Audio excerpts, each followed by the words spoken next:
Baby said to me, hey, you know, I want you to be on my album, whatever. He sent this song over. It was empty.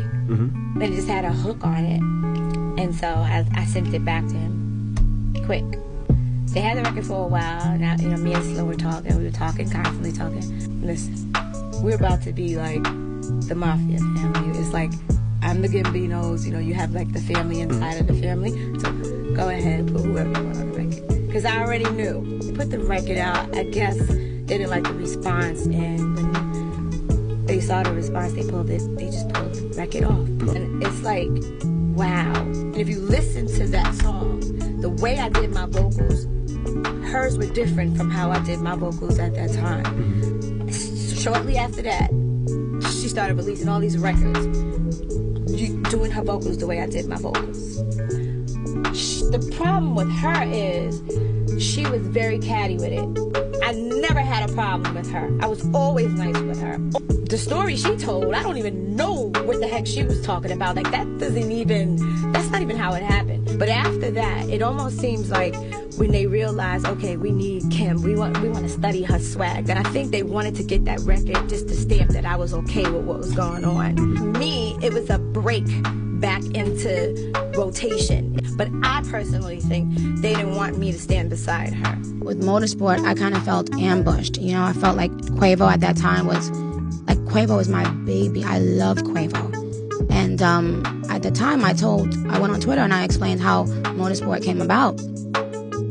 And, you know, people were saying that I was lying.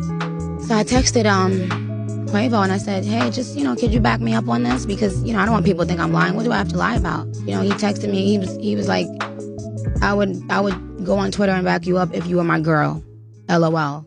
And that hurt because he's somebody, like, I love him, you know?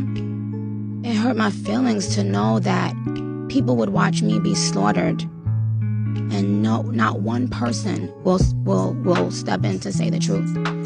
You know, they will run with that lie because it's entertaining to make Nicki seem like a bad guy. First of all, Quavo came to my studio and played Motorsport.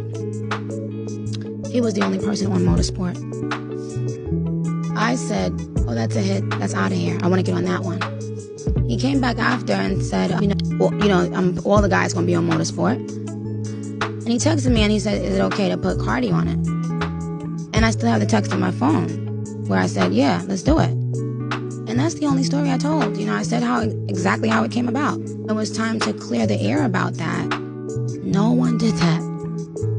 All of them allowed me to look like I lied and just to paint Nicki as the bad person so that you could play the victim. And that really, really hurt me because I really fully supported her up until this recent interview that she did. I had never seen her show me genuine love in an interview. And I could just imagine how many girls wish they could have been on a song with Nicki Minaj. And the first thing out of your mouth when someone asks you about a Nicki Minaj feature is, she changed her version of it. Excuse me? It's because of the Nicki hate parade that she felt the comfortability to address me in that manner. You changed your verse 2 or 3 times, and the day before we were supposed to do the Motorsport video, you turned in your last verse of it. And I was not feeling of you talking about, oh, if Cardi the QB, I'm Nick Lombardi, following it up with my son go sit on a party. You're not my coach, because you never helped me to get in the career, and I'm nothing like you, so I'm definitely not your son. I'm a real person, you not. And I called you that night, and I got the receipts, babe. And I told my label, I'm not doing the video if she don't change her verse.